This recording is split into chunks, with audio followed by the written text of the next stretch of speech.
Hello students, welcome to our channel science zone by Usha Chand. तो बेटा आज हम इस वीडियो में कक्षा 8 का 5 पार्ट जो है कोयला और पेट्रोलियम, उसका हमने भाग 1 में आपको कोयले के बारे में समझाया था। तो आज हम पेट्रोलियम के बारे में अध्ययन करेंगे कि पेट्रोलियम क्या है, इससे हमें क्या क्या मिलता है। आप बेटा देखते होंगे आपके जो हल्के वाहन है जैसे मोटरसाइकिल है, स्कूटर है या फिर छोटी गाड़ियां होती हैं, वह किससे चलती है? पेट्रोल से चलती है। और जो भारी वाहन है जैसे जो बड़ी गाड़ियां होती हैं, ट्रक है, ट्रैक्टर है, जो आपके ये जनित्र वगैरह होते हैं, तो ये किससे चलते हैं? आपके डीजल से चलते हैं। अब ये डीजल कहाँ से आया, आपको पता है? कहाँ से मिलते हैं ये हमें? पेट्रोल, डीजल, ये कहाँ से मिलते हैं? पेट्रोलियम से। तो एक पदार्थ है यानी कि पेट्रोलियम, ये उससे निकाले जाते हैं पेट्रोलियम से। फिर बात आती है कि पेट्रोलियम कैसे बना। हमने कोयले का पढ़ा था कि भी जीव जंतु मर जाते हैं और वो फिर जमीन के नीचे दब गए, तो हजारों करोड़ों सालों में वायु की अनुपस्थिति और उच्च दाब और उच्च ताप के कारण वो क्या बन गए थे? कोयला बन गए थे। तो ऐसे ही जो पेट्रोलियम है बेटा, वो कैसे बना? पेट्रोलियम समुद्री जीव से बनता। आपने देखा भी होगा कि ज्यादातर जो पेट्रोलियम के जो कुएं मिलते हैं वो कहाँ मिलते हैं? समुद्र के आसपास वाले क्षेत्रों में। ठीक है बेटे। तो पेट्रोलियम कैसे बना कि जो समुद्री जीव थे बेटे, वो जब मर गए तो मरने के बाद समुद्र की जो तली थी उसमें जमा हो गई और उसके ऊपर मिट्टी की परत चढ़ती गई। उस फिर वायु की अनुपस्थिति, उच्च ताप और उच्च दाब के कारण हजारों करोड़ों सालों में जो ये मृत जीव थे, समुद्री जीव, किस में बदल गए? पेट्रोलियम में। फिर बात आती है, आपके दिमाग में भी ये सवाल उठ रहा होगा, क्या हम ऐसे ही समुद्री जीवों को पकड़ के मार करके प्रयोगशाला में उनसे पेट्रोलियम बना सकते हैं? नहीं, क्योंकि ये बहुत ही लंबी प्रक्रिया है, करोड़ों साल लग जाते हैं इसको बनने में, और न हमारे लैब में वो परिस्थितियां हम पैदा कर सकते जो इसके लिए चाहिए। तो इसलिए इनको लैब में बनाना, प्रयोगशाला के अंदर बनाना संभव नहीं है। अब बेटा आपकी जो पुस्तक है एनसीईआरटी, उसमें जो आपका पेट्रोलियम है उसके कुएं का चित्र दिया हुआ है। पेट्रोलियम था प्राकृतिक गैस के भंडार का। तो वो आपने देखा होगा कि भाई जो पेट्रोलियम जब निकालते हैं,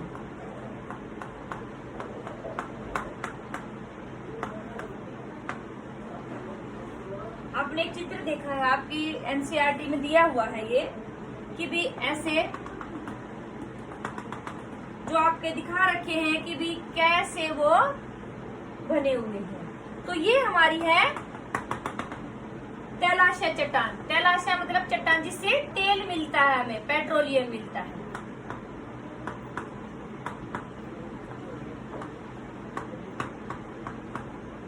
यानी कि जीव जंतुओं के मरने से ये चट्टान बनी, दब के बहुत सालों में, और फिर वो पेट्रोलियम में बदल गई। फिर एक क्षेत्र दिखा रखा है बेटे वहां पे ऐसा कि जिसमें नीचे वाला जो भाग है उसमें क्या दिखा रखा है? ये जल। ठीक है। इसके ऊपर फिर दिखा रखे हैं, इस भाग में दिखा रखा है उन्होंने तेल, और सबसे ऊपर वाले भाग में दिखा रखा है गैस। ठीक है। उसके ऊपर फिर चट्टानों की परत है, और इसके ऊपर फिर चट्टान है, उनको बोलते अप्रवेश चट्टान। मतलब यहाँ से कोई भी चीज प्रवेश नहीं कर सकती, वरना ऐसे प्रवेश कर सकती हो तो फिर यहाँ हवा जाएगी और वो फिर कैसे बदलेंगे पेट्रोलियम के अंदर। ये हमारी है, ये दोनों अप्रवेश चट्टान।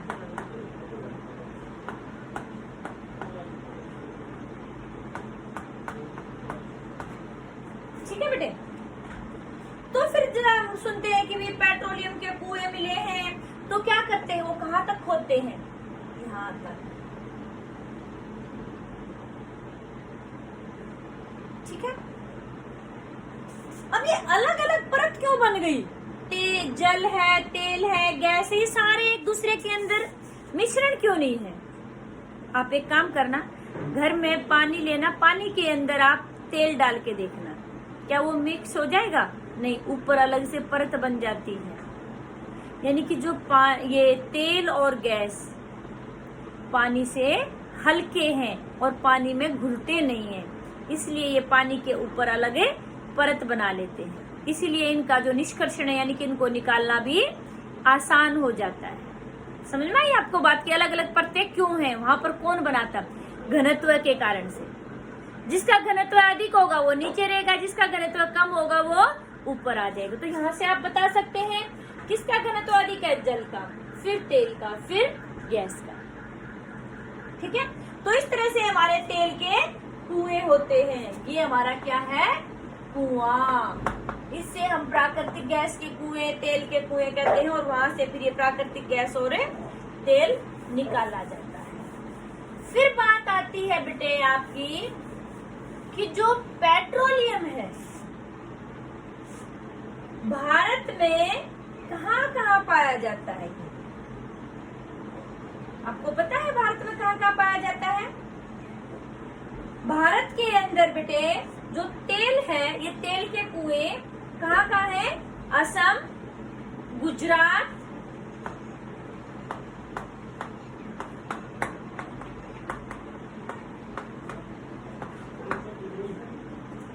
बॉम्बे हाई,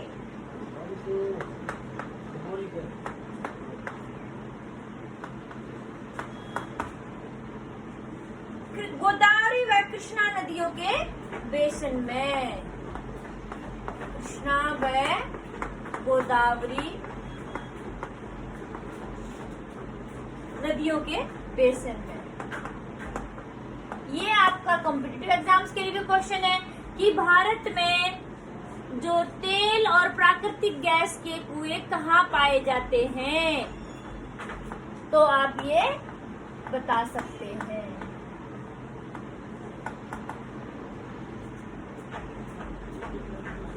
ठीक है, और विश्व का पहला तेल कुआं कहाँ मिला था? अमेरिका में। अमेरिका में भी कहाँ? इसको ड्रिल करके निकालते हैं ना, यानी कि प्रवेदित करके छेद बना करके ऐसे निकाला जाता है, वहां कुआं बनाया जाता है। कब मिला था? 1859 में। कहाँ पर है? अमेरिका में। अमेरिका में भी आप कोई जगह बता सकते हैं? पेंसिल्वेनिया में।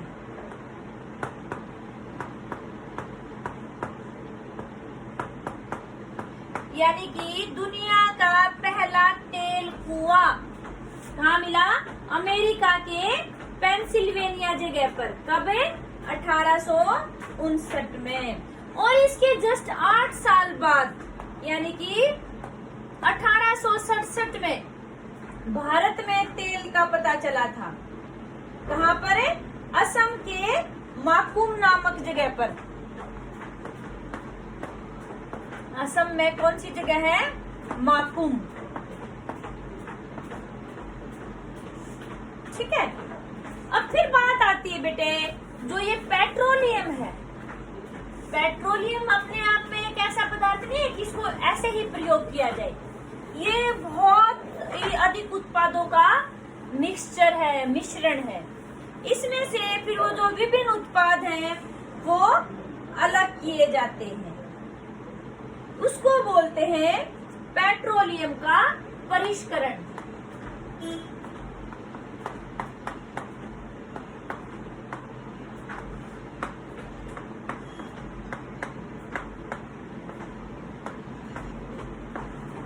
जो पेट्रोलियम होता है बेटे, ये होता कैसा है? गहरे रंग का तेलीय पदार्थ, चिकना पदार्थ होता है गहरे रंग का, और इसकी जो स्मेल आती है, गंध आती है, वो अच्छी नहीं होती, अप्रिय गंध होती है। इसमें जो मैंने कहा था कि बहुत सारे पदार्थ हैं, तो पदार्थ आपसे वैसे ही पूछ ले कि पेट्रोलियम के संघटक कौन कौन से हैं, तो उसमें हमारा आ जाएगा पेट्रोलियम गैस,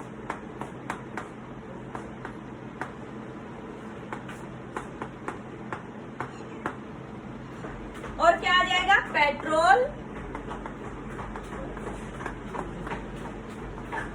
डीजल,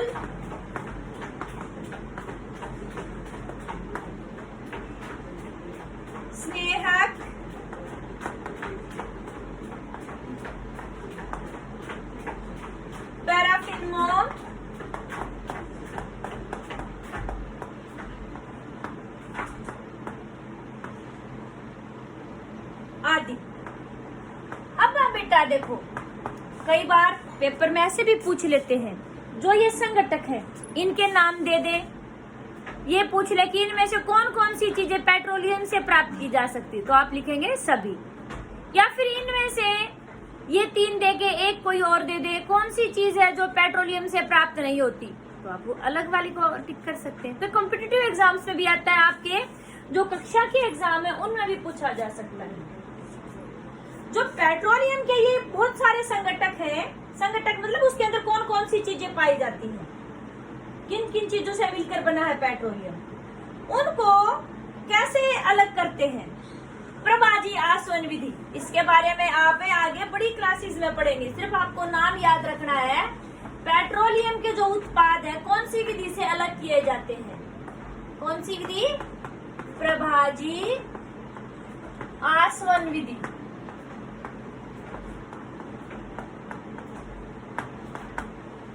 ठीक है, फिर बात आती है कि भाई इनको अलग कहाँ पर किया जाता है। एक संयंत्र बनाया जाता है, पूरा एक बड़ा कारखाने टाइप का, उसको बोलते हैं संयंत्र। तो वहां पर पेट्रोलियम के उत्पादों को अलग किया जाता है, संगठकों को, तो उससे जो संयंत्र में इनको अलग किया जाता है उसको बोलते हैं पेट्रोलियम परिष्करणी।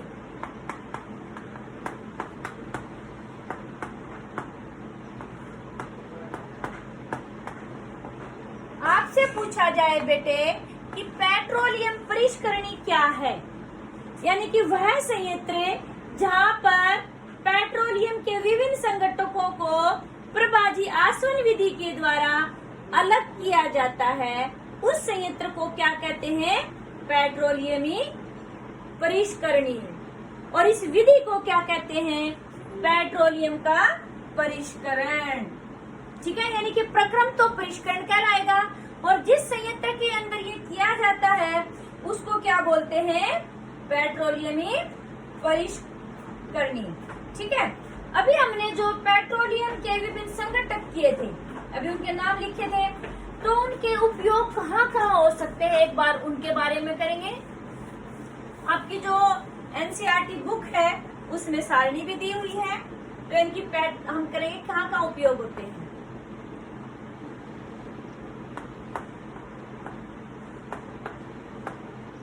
पेट्रोलियम के संगठक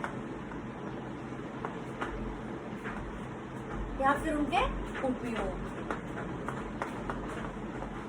सबसे पहले हम बात करेंगे बेटे एलपीजी, यानी कि लिक्विफाइड पेट्रोलियम गैस, द्रवित पेट्रोलियम गैस। ठीक है, कई बार फुल फॉर्म भी पूछते हैं इसकी, कहाँ प्रयोग होती है। घरों में आपका जो सिलेंडर है बेटे, जिसको मम्मी खाना बनाने के लिए प्रयोग करती है, वो किसका क्या भरा होता है उसमें, एलपीजी, लिक्विफाइड पेट्रोलियम गैस, द्रवित पेट्रोलियम गैस। ठीक है, तो कई बार बच्चे लिक्विड पेट्रोलियम गैस कह देते हैं, नहीं, क्या होती है, लिक्विफाइड पेट्रोलियम गैस। उसका प्रयोग कहाँ होता है, घरों और उद्योगों में ईंधन के रूप में। दूसरा संगठक है हमारा पेट्रोल। पेट्रोल का प्रयोग कहाँ होता है बेटे, अभी मैंने बताया था कि पेट्रोल से बहुत सारी गाड़ियां भी चलती, जो बाइक है, स्कूटर है, और जो छोटी गाड़ियां होती है वहां पर, यानी कि मोटर ईंधन के रूप में। और जो ड्राई क्लीन वाले होते हैं बेटे, वो भी पेट्रोल का प्रयोग करते हैं, यानी कि शुष्क धुलाई के लिए विलायक के रूप में। तीसरा संगठक है हमारा मिट्टी का तेल। अभी देखिए कौन कौन सी चीजें मिल रही है, सब चीजें हमें पेट्रोलियम से मिलती हैं। जो मिट्टी का तेल है, मिट्टी के तेल का प्रयोग कहाँ होता है, आजकल तो प्रयोग नहीं करते, पहले जो लोग है खाना बनाने के लिए स्टोव का प्रयोग करते थे, और लैंप, पहले बिजली नहीं होती थी तो पढ़ने रोशनी के लिए भी जो पढ़ने वाले बच्चे होते थे तो लैंप जलाकर पढ़ते थे। लैंप में पता है क्या डाला जाता था, मिट्टी का तेल डाला जाता था। तो स्टोव के लिए, लैंप के लिए, स्टोव में खाना बनाने के लिए, लैंप में यानी कि रोशनी के लिए, तो भी मिट्टी के तेल का प्रयोग होता था। और जेट वायुयान है जो बेटे, उनमें भी ईंधन के रूप में मिट्टी के तेल का प्रयोग किया जाता है। फिर अगला जो संघटक है आपका वो है बेटे डीजल। डीजल का प्रयोग कहाँ होता है? जो भारी मोटर वाहन है जैसे ट्रक है, ट्रैक्टर है और जो बड़ी गाड़ियां हैं उनको चलाने में डीजल का प्रयोग किया जाता है। और जो विद्युत जनित्र होते हैं, जनरेटर जिनको हम कहते हैं, वो भी किससे चलते हैं? डीजल से चलते हैं। ठीक है बेटे, आगे हमारा आता है स्नेहक तेल।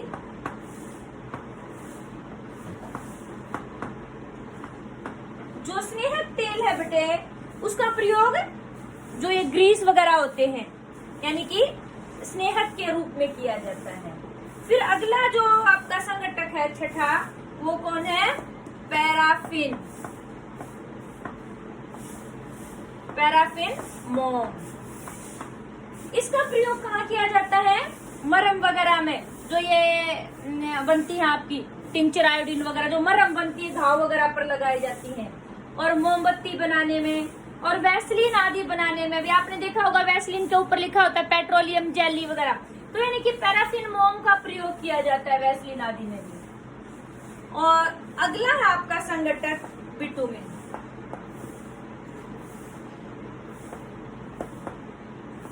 बिटुमेन का प्रयोग पेंट और सड़क निर्माण में किया जाता है। तो ये थे बेटा हमारे कुछ संघटक, यानी कि जो पदार्थ, कुछ ऐसे पदार्थ जो हमें पेट्रोलियम से मिलते हैं उनका कहाँ कहाँ प्रयोग किया जाता है।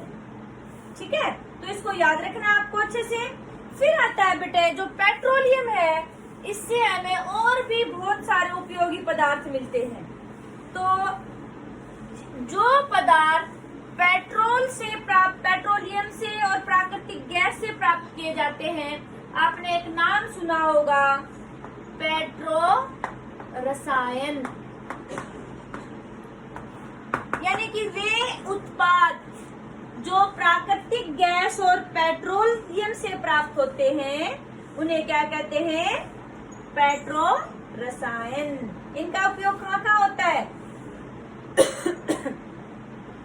अपमार्जक बनाने में, और जो हमारे संश्लेषित रेशे बनते हैं जैसे पॉलिस्टर, नायलॉन, एक्रिलिक आदि बनाने में भी इनका प्रयोग किया जाता है।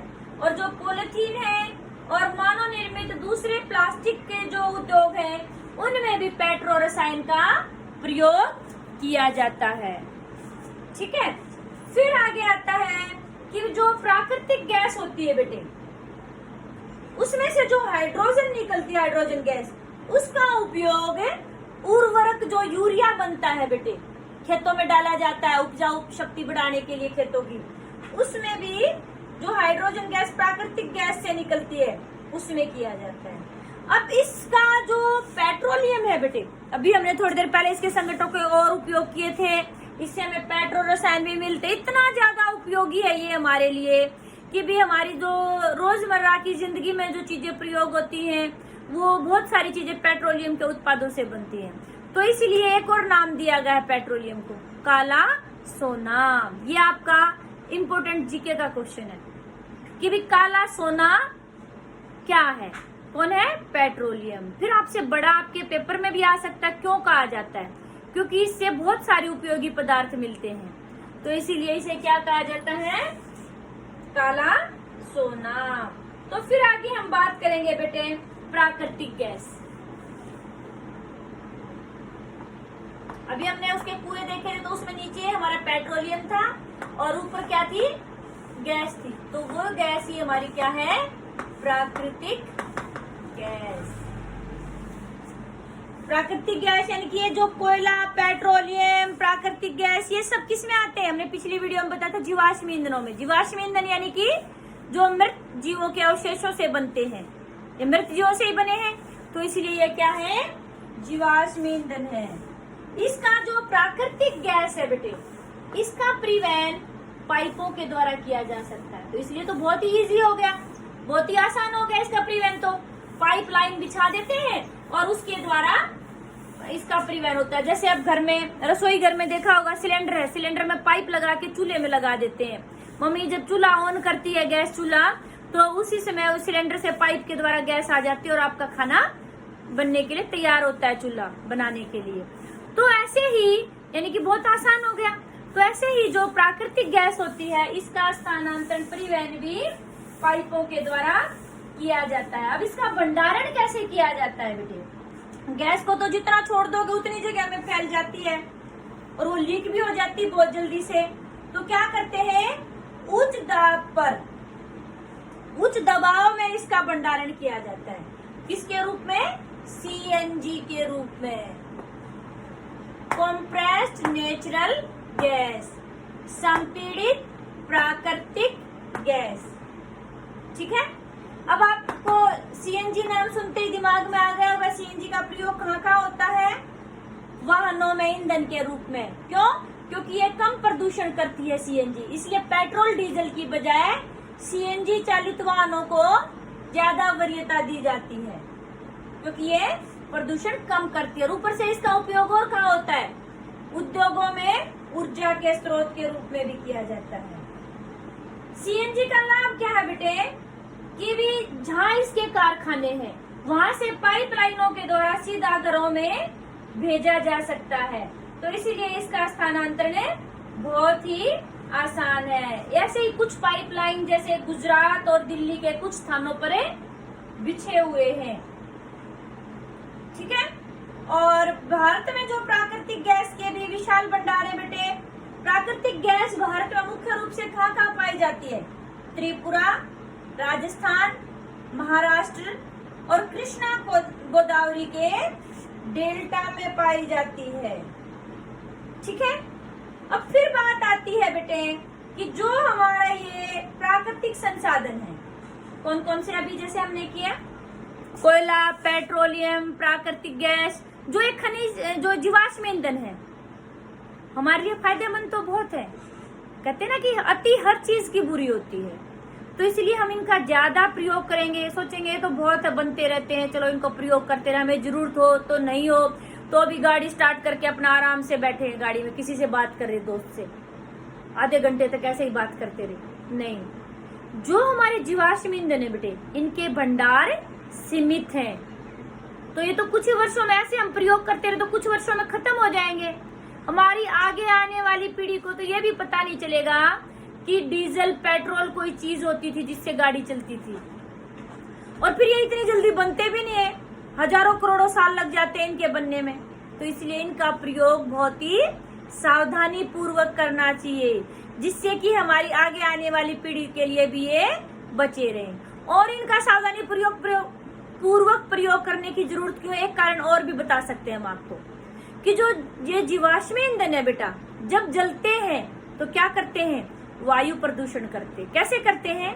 कि ये CO2 गैस छोड़ते हैं। जब ये जीवाश्म ईंधन जलते हैं तो CO2 गैस निकलती है। जो CO2 गैस क्या करती है? एक तो प्रदूषण करती है, ऊपर से क्या करती है? आपने एक शब्द सुना होगा आजकल, ग्लोबल वार्मिंग, वैश्विक उष्णन। ये क्या होता है? यानी कि वायुमंडल में जब CO2 की मात्रा अधिक हो जाती है तो क्या करती है? सूर्य से आने वाली अवरक्त किरणों को वो यहीं रोक लेती है। जो अवरक्त किरणें होती है ना बेटे, वो क्या करती हैं? हमारी धरती से टकराकर वापस जाती है। लेकिन जो CO2 गैस ऐसी होती है जो इन किरणों को वापस नहीं जाने देती। अब वो अवरक्त किरणें ही हमारी धरती को गर्म रखती हैं। वो ज्यादा किरणें यहाँ रह गई तो क्या होगा? तापमान बहुत अधिक बढ़ जाएगा। तो इसी को ही ग्लोबल वार्मिंग कहते हैं। और CO2 की मात्रा को कौन बढ़ा रहा है? जीवाश्म ईंधन जलने से CO2 उत्पन्न कर रहे हैं। तो इसलिए मान लो इसी स्पीड से CO2 की मात्रा बढ़ती रही तो वो दिन दूर नहीं जब हमारे ध्रुवों पर जो बर्फ जमी हुई है वो बर्फ पूरी पिघल जाएगी और हमारी पूरी धरती पानी में डूब जाएगी। तो इसलिए बेटे जो जीवाश्म ईंधन है इनका प्रयोग बहुत ही सावधानी से, जब हमें जरूरत हो सिर्फ उतना ही करना चाहिए। फालतू में इनका प्रयोग नहीं करना चाहिए, क्योंकि उससे क्या होगा? वायु प्रदूषण होगा, उससे हमें स्वास्थ्य संबंधी बीमारियां हो जाएंगी। ऊपर से इनके भंडार सीमित है, ऊपर से ग्लोबल वार्मिंग हो जाएगी। समझना है आपको बात? तो इसीलिए इनका प्रयोग बहुत ही सावधानी से और कम करना चाहिए। फिर हमारा जो एक संघ है बेटे PCRA। PCRA मतलब पेट्रोलियम संरक्षण अनुसंधान संघ, ठीक है। उसने भी लोगों को कुछ पेट्रोलियम के प्रयोग के लिए कुछ सलाह दी है कि भी पेट्रोल डीजल हम कैसे बचा सकते हैं। तो आपको ये पता होने चाहिए कि आप वाहन चलाते तो क्या क्या करना चाहिए आपको कि भी जिससे हमारा पेट्रोल डीजल ज्यादा खर्च ना हो। सबसे पहला नियम कि भी जितना संभव हो सके गाड़ी को समान और मध्यम गति से चलाइए। गाड़ी को हम बहुत स्लो चलाते हैं तो भी ज्यादा जलता हमारा पेट्रोल डीजल, और बहुत स्पीड से भगाते हैं। कईयों को शौक होता है ये गाड़ी मेरे से आगे कैसे जा रही, इससे आगे निकालूं मैं, बहुत स्पीड से चलाते हैं। तो ज्यादा स्पीड से चलाएंगे तो भी हमारा पेट्रोल डीजल ज्यादा जलता है, और बहुत स्लो चलाएंगे, धीमा चलाएंगे तो भी हमारा पेट्रोल डीजल ज्यादा जलता है। कभी हम तेज कर रहे हैं, कभी हम स्लो कर रहे हैं तो भी ज्यादा जलता है। तो इसलिए गाड़ी को जहां तक हो सके समान गति से चलाना चाहिए और मध्यम गति से चलाना चाहिए। दूसरा है हमारा इसमें नियम कि भी मान लो कहीं पर जाम लगा हुआ है या फिर यातायात लाइट है, रेड लाइट हो रखी है, आपको प्रतीक्षा करनी पड़ रही है, तो कई लोग क्या करते हैं इंजन स्टार्ट रखते हैं कि कभी एकदम से फिर मैं भाग लूंगा आगे। नहीं, इंजन को तुरंत बंद कर देना चाहिए। अरे वो 1-2 मिनट का डिस्टेंस रहता है, उससे देखो नुकसान कितना हो रहा है। तो आपके पैसे खर्च होंगे पेट्रोल डीजल का, ऊपर से वायुमंडल में प्रदूषण फैल रहा है। तो इसीलिए जब भी आपको इंतजार करना पड़ रहा किसी कारणवश तो गाड़ी का इंजन तुरंत बंद कर देना चाहिए। तीसरी बात जो है आपको क्या है कि गाड़ी के जो टायर हैं उनमें वायु दाब सही रखना चाहिए, हवा कम या ज्यादा नहीं होनी चाहिए, उससे भी हमारा पेट्रोल डीजल ज्यादा खर्च होता है। और गाड़ी का जो नियमित रख रखाव रखना चाहिए, गाड़ी की टाइम टू टाइम सर्विस करवाते रहना चाहिए, क्योंकि वो फिर हम अच्छे से सर्विस नहीं करवाते तो हमारा जो पेट्रोल डीजल है वो ज्यादा जलने लग जाता है, ज्यादा खर्च आता है उसका। तो इसीलिए जो ये नियम बताए हैं बेटे आपको इनका पालन करना चाहिए, जिससे कि हमारे जीवाश्म ईंधन कम खर्च होंगे। उससे क्या है कि हमारा एक तो हमारे पैसे बचेंगे, ऊपर से हमारा पर्यावरण भी सुरक्षित रहेगा। तो आपको वीडियो अच्छी लगी तो आप शेयर और लाइक जरूर करें। आपको किसी को बेटे डाउट है तो आप कमेंट सेक्शन में जाके कमेंट करके पूछ सकते हैं। थैंक यू बेटे।